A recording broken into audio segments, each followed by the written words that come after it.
अहम ख़बर है नासरीन अवां खे आगो करियो पिया दोदापुर का दोदापुर थाने की हद हुसैनाबाद में हथियारबंदन की फायरिंग में नौजवान अली गुल पलाल क़त्ल थी वियो आहे।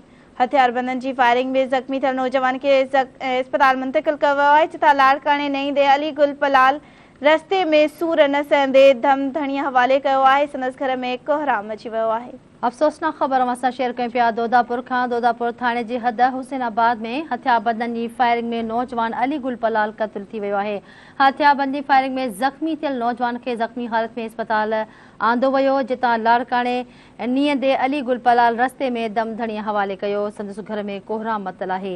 इंतहाई अफ़सोसनाक ख़बर असां शेयर कयूं पिया दोदापुर खां। दोदापुर थाने जी हद हुसैनाबाद में हथियारबंदन जी फायरिंग में नौजवान अली गुल पलाल क़त्ल थी वियो आहे।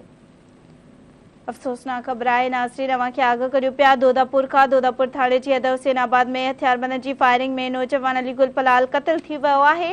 हथियारबंदन की फायरिंग में ज़ख्मी थियल नौजवान के ज़ख्मी हालत में अस्पताल मुंतकिल कयो वियो, जितां लाड़काणे नींदे अली गुल पलाल रस्ते में सूर न सहंदे दम ॾिनो आहे। संदसि घर में कोहराम मची वियो आहे।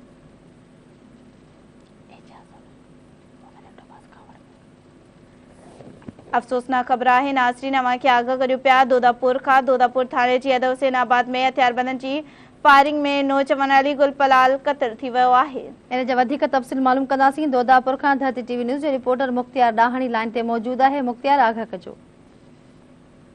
जी बिल्कुल दोदापुर हथियारबंदन गोलियों हणी नौजवान के मरणी करे छॾियो, जॾहिं त मरणी थियल नौजवान सख़्त ज़ख्मी हुजण करे जिनके तालका अस्पताल गढ़ी शेरो मुंतकिल कयो, जंहिं खां बाद ज़ख्मी थियल नौजवान खे लाड़काणे ॾिनो पियो वियो त उते ज़ख्मी जो सूर न सहंदे फौत थी। हुसैनाबाद वारे इलाइक़े में हथियारबंदन फायरिंग करे अली गुल नाले पलाल आहे जंहिंखे फायरिंग कई ॾिनी, जंहिंमें नौजवान अली गुल पलाल ज़ख्मी थी पियो, ज़ख्मी खे अस्पताल नींदे ई रस्ते में पिण फौत थी वियो। जॾहिं त मकीली भाउ ॿुधायो त इहो कारां जे मामले में असांजे भाउ खे मंदराणी गुल क़त्ल पिण कयो आहे। जी ठीक है मुख्तियार, मेहरबानी मां तफ़सीलन खां आगाह कयो। नाज़रीन अवां खे अफ़सोसनाक ख़बर दोदापुर खां ॾेई रहिया हूं। दोदापुर में नौजवान फौत थी वियो आहे, अवां खे आगाह करे रहिया हूं।